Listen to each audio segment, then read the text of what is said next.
Our first guest is Ron Coppernoll, who works for the Southwest Wisconsin Workforce Development Board and oversees the whole Summer Youth Employment Program. Ron, thank you for being here. Thank you for having me. You are overseeing the program in all 6 counties? Yes, I am.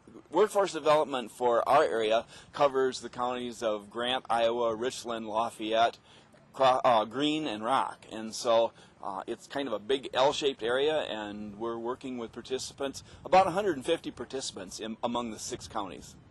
Nice. That's a lot of miles on a vehicle, I would think. That's a lot of miles. Yes, it is. How many sites do you have to supervise and do you have available? We have about 47 sites, but we have supervision help from both CISA 3 in Fenimore and CISA 2 in Milton, and then we have some help from Community Action Program in Beloit, and Can Do Industries is also helping with supervision of some of our participants. And how has the communication been? Because it sounds like you have a lot of different components to this that all need to function together. Well, that's one nice thing about the partnership, is that everyone is trying to do their part and make it a very successful experience for the 150 people that we have. In addition, we also are working with DNR in some river boat inspections for invasive species over in the Grant County area. So about 47 partners altogether. Wow, that's a lot. 47. You have 47 partners, 150 people working, and all of these people are earning money that are going to be brought back right into our local economy. Right. When you figure the Rock County portion of it, we have about 100 participants working in this area among the various projects. Each one of those participants will earn about $2,000. And so that would be about $200,000 infused into the economy of Rock County. Now, if you look at the financial tree concept, they say that each dollar touches about 4 people. So rather than this just being a $200,000 effect, it has more like an $800,000 effect, in that the participants spend their money and then that goes to other suppliers and it trickles on down, so that it does have a big effect on the economy of the whole area. And how many people do you have in Janesville itself right now? Between Janesville and Beloit, we have about 100 participants altogether.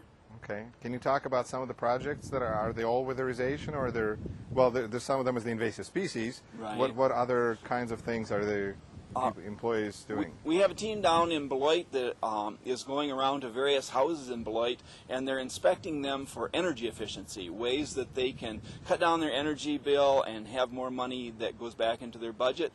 We have people who are working for retail establishments who are getting experience. For instance, we have a person over at Java Joy that's working and getting a retail experience there. We have another one at Flan's Outdoor Shop who's getting some retail experience there.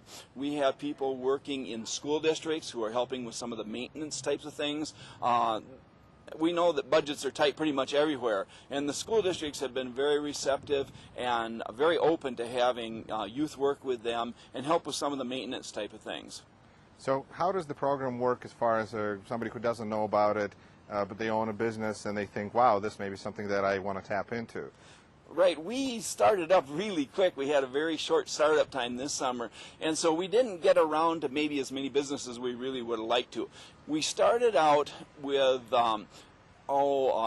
instructors at various schools, letting people know that this program was going to be available. Our partners at CISA 2 were very helpful in getting the word around as far as notifying students. Then each of those students took a job fit, which is an assessment of their aptitudes, their interests, and their abilities. And once we had their aptitudes, interests, and abilities, then we went out and tried to recruit different job sites that would help them have an experience so that they could see firsthand what the job was really like and what was really required to be successful on the job.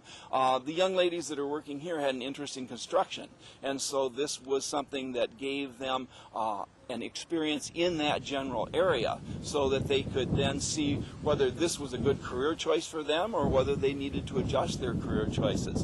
And so with this background of trying to fit the students' interest, aptitude, and ability to a job that would give them that experience, we then went and recruited different sites as far as where we could get the students that experience. And you were able to do this all very, very quickly. How long has it been since you've known about this program in existence? We really got up and running in about 5 to 6 weeks. So it took a lot of partners and a lot of people out there talking to people that they knew, talking to businesses that could give the youth that experience. Is this is program just for the summer? So is there a plan to do this program in the future, or is this kind of an experiment to see how this works for this summer and then take it from there? Or? One thing that we're doing is we're writing up success stories of what the youth are actually accomplishing with the jobs and how they feel about their employment and things that we could do to change to make it better for the employers. And we're going to be passing that information on to the president and to the administration and say, this is what we were able to accomplish, this is our successes, this is why this program is very important to youth. Not so much as past programs where you just gave them a job, but as a career ladder, as a step towards their career path of the future. And so we believe in this program. We feel it's having a very positive effect on the youth that are participating in it, but also that we're giving employers some extra help to accomplish some things that they may not have been able to accomplish. For instance, Mr. Wakefield with this site, he has a business and he would have done a number of homes, but providing him with 3 extra employees means that maybe he can serve more customers, which then increases energy efficiency to a greater extent in the area. What kind of things do you feel that kids are learning and youth are learning, because this is a different requirement than going to school? This is being at work, and it sounds like you've got some training for the youth as well. Can you talk a little bit about that? Yes, we provided a pre-employment workshop where we talked about the importance of attitude, of how they dress on the job, of hygiene, of being a member of a team. And that was one thing that impressed me with the girls, that they talked about we're part of a team. And that teamwork concept was very important to us, so that they went to that job not feeling like they were just an individual out there, but they needed to be an integral part of a team to be successful. So what we tried to do was incorporate a number of different topics, especially attitude, attendance, punctuality, that type of thing that an employer would need them to have for them to be successful on the job.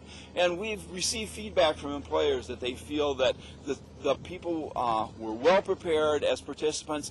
Some of them are working in a site where they have to do a lot of customer relation types of things. They know how to shake hands. They know how to greet customers. They realize the importance of recognizing a person's name and being able to call people by name. So we tried to cover all of that pre-information with the participants before they actually got on the job. Okay.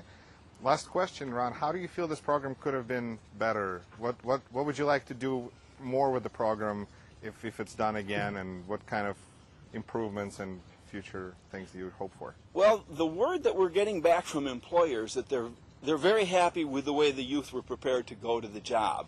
The biggest thing that the employers have said is they would like youth to come back for a second year, so that they had somebody that they had provided some training for that they could then use a second and maybe a third year in the program. Okay. The other thing that they have felt would make the program worthwhile is they would like to see it be a little bit longer. We've had a program that will be about 8 weeks in length for the participants to work. They would have liked to have them for maybe 10 or 12 weeks if they could have. So we're getting very positive feedback from the employers that they like the participation by these people. They feel that they're adapting to the skills that they need to have on the job very successfully. Now that they've got them up and successful, they'd like to have them there a little bit longer so that they get a little more bang for their buck. Makes sense. Makes sense. Is there anything else that you would like to add?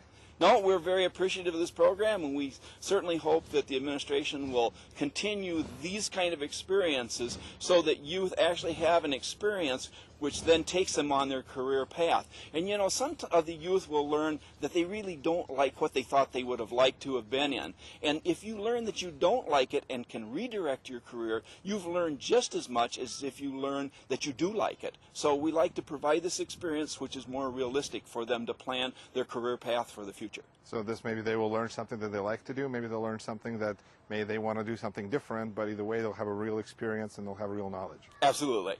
Ronald, thank you so much. Appreciate it. Thank you.